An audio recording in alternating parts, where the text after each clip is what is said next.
নমস্কার বন্ধুরা, ঝর্ণার বাঙালিয়ানায় সবাইকে স্বাগতম জানাচ্ছি। বন্ধুরা, আজকে আপনাদের সাথে শেয়ার করব চিকেন ফ্রাই। আর আমি এই চিকেন ফ্রাই করব ঘরের কিছু মশলা দিয়ে। দেখেন, এখানে আমি হাফ কিলো পরিমাণ চিকেন নিয়েছি, আর মাংস নিয়েছি ছলিট মাংস আর কাটার মাংস, দুটোই মিলিয়ে। আসলে কেউ কাটা খেতে পছন্দ করে আর কেউ ছলিট খেতে পছন্দ করে, সেই জন্য দুটোই আমি মিলিয়ে নিয়েছি। এবার আমি মশলা দিব। তবে বন্ধুরা, আপনাদের সাথে একটা কথা বলি যে সবার ঘরে মেজারমেন্ট চামচ থাকে না, সেই জন্য আমি এখানে একটা চা চামচ নিয়েছি, যেটা সবার ঘরে থাকে, যাতে আপনাদের অতি সহজে এটা করতে পারেন। আমি দেখেন হাফ চামচ পরিমাণ হলুদের গুঁড়া দিলাম, হাফ চামচ মরিচের গুঁড়া, হাফ চামচ ধনিয়ার গুঁড়া, পরিমাণ মতো লবণ দিলাম, আর হাফ চামচের চেয়ে একটু দিলাম গরম মশলার গুঁড়া, হাফ চামচ এর একটু বেশি দিলাম রসুন। এবার দিলাম হাফ চামচের কম জিরা বাটা, হাফ চামচের বেশি আদা বাটা, হাফ চামচের কম গোলমরিচ, আর পুরো 1 চামচ দিলাম টমেটো সস, আর 1 চামচ দিলাম সয়া সস।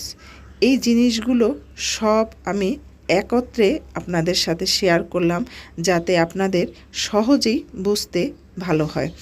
এবার এই মশলা আমি সব ঢেলে দেব একত্রে। এবার একটা জিনিস খেয়াল রাখবেন লবণ দেওয়ার ব্যাপারে। সয়া সসের মধ্যে লবণ থাকে, তাই লবণের পরিমাণটা হিসাব করে দিবেন।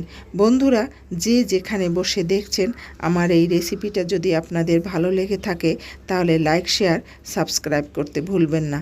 আপনার একটা সাবস্ক্রাইব আমাকে অনেক দূর পর্যন্ত নিয়ে যায়, অনেক কাজে উৎসাহ জাগায়। বন্ধুরা, যারা আমার পরিবারে আমার রান্নাঘরে নতুন আসছেন তাদের বলবো কমিউনিটিতে ক্লিক করবেন, কমিউনিটিতে মেসেজ করবেন, তাহলে আমি অতি সহজে বুঝবো। এবার দিয়ে দিলাম ময়দা 1 চামচ, 2 চামচ, 3 চামচ, 4 চামচ।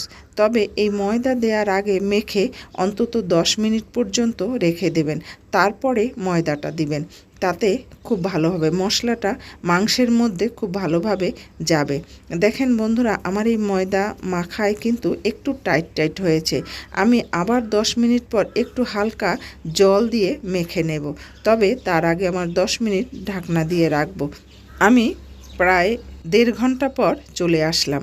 বন্ধুরা, আমি এটা একটু সাইডে করে রাখলাম। এবার নিয়ে নিলাম রুটির গুঁড়ো। আসলে আমি মিক্সচারে করে পাওয়া রুটি গুঁড়ি করে নিয়েছি, আপনারা চাইলে বিস্কুটের গুঁড়াও দিতে পারেন। আমি যেহেতু আমার কাছে পাউরুটি ছিল, তাই এটা দিয়ে করলেই ভালো হয়। এবার প্রত্যেকটা মাংসের টুকরো আমি এভাবে করে কোট করে নেব, যাতে সব জায়গায় ভালোভাবে লেগে যায়। চলুন বন্ধুরা, এবার রান্নায় চলে যাই।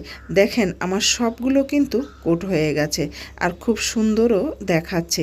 এভাবে করে কিছুক্ষণ রেখে দেবেন, এই 5 মিনিট রেখে দেবেন, তাহলে এই গুঁড়াগুলো খুব ভালোভাবে এর গায়ে আটকে যাবে। এবার ভেজে নেব। বন্ধুরা, ছোট পাত্র দিয়ে ভাজলে খুব ভালো হয়, কারণ এই চিকেন ফ্রাইটা ভাজার জন্য আপনাকে পুরো চিকেনটা যাতে তেলের মধ্যে ডুবে যায় এরকম পরিমাণ তেল দিতে হবে। আপনি যদি বড় পাত্র নেন তাহলে অনেক পরিমাণ তেল দিতে হবে, আর যদি ছোট পাত্র নেন তাহলে কিন্তু তেলের পরিমাণটা কম দিলেও হয়ে যাবে আর চিকেনগুলো ডুবে যাবে। আর এই চিকেন ভাজার জন্য অবশ্যই আপনাকে একেবারে লো আঁচ ব্যবহার করতে হবে। আপনি হাই হিট, মিডিয়াম হিট কোনোটাই দিতে পারবেন না, একেবারেই লো আঁচে আস্তে আস্তে করে আপনাকে ভাজতে হবে। বন্ধুরা, আমার চিকেনগুলো কিন্তু অনেকটা ভাজা হয়ে গেছে। আমি প্রথম অংশ ভেজে দেখালাম। আবার আপনাদের বলবো, যদি ভালো লাগে লাইক, শেয়ার, সাবস্ক্রাইব করতে ভুলবেন না, আর অবশ্যই কমেন্ট লিখবেন। আমি তুলে নিচ্ছি। আমার প্রথমে যে টুকরোগুলো দিয়েছিলাম সেগুলো কিন্তু আমার ভাজা হয়ে গেছে। এভাবে করে আস্তে আস্তে করে আপনাকে সবগুলো কিন্তু ভেজে নিতে হবে। বন্ধুরা, এগুলো কিন্তু বাচ্চারা খেতে খুব ভালোবাসে। ঘরে বসে আপনি অনায়াসে তৈরি করতে পারবেন, আর বাজার থেকে কিনে নিয়ে আসলে সেটা আপনার জন্য হয়তো সহজ হবে, কিন্তু ঘরে বানানো জিনিসের মতো কিন্তু হবে না। সেই জন্য আমি সবাইকে বলবো এভাবে বাড়িতে বসে রান্না করে খেয়ে দেখবেন, বানায় খেয়ে দেখবেন, দারুণ লাগে, দুর্দান্ত স্বাদ লাগে। যে যেখানে বসে দেখলেন, আমি সবাইকে বলবো অসংখ্য অসংখ্য ধন্যবাদ। ভালো থাকবেন, সুস্থ থাকবেন। আবার নতুন একটা রেসিপি নিয়ে আপনাদের সামনে হাজির হব। ধন্যবাদ সবাইকে।